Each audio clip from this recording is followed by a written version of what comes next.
Purihin ang Diyos, purihin ang ating Panginoon. Ano ang pangarap mo ngayong taon?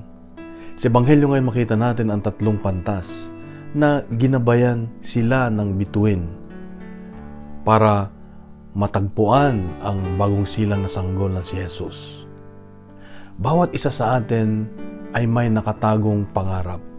Sabi nga nila, hindi masamang mangarap, libre naman. Totoo nga. Ang Diyos ay naglagay sa ating mga puso ng mga pangarap sa buhay natin. Dahil sabi nga nila, ang pangarap ay katulad ng mga bituin na maaring hindi natin lubusang maabot.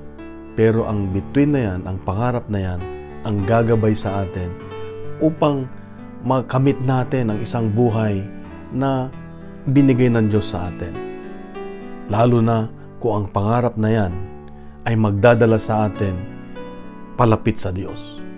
Ito ang pinakamagandang pangarap sa buhay. Ngayong taon, pangarapin natin na mas mapalapit pa tayo sa Diyos.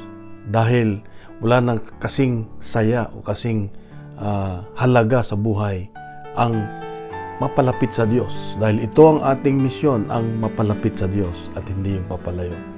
Marami ang galit sa mga taong may pangarap, lalo na kung ito'y paglapit sa Diyos.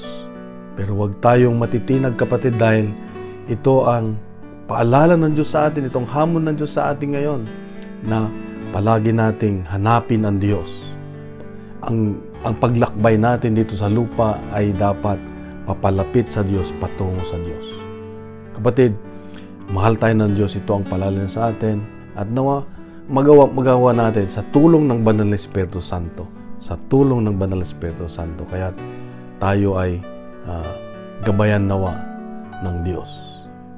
Isang mapagpalang linggo sa iyo at sa iyong mga mahal sa buhay. God bless and God is good. Happy Three Kings!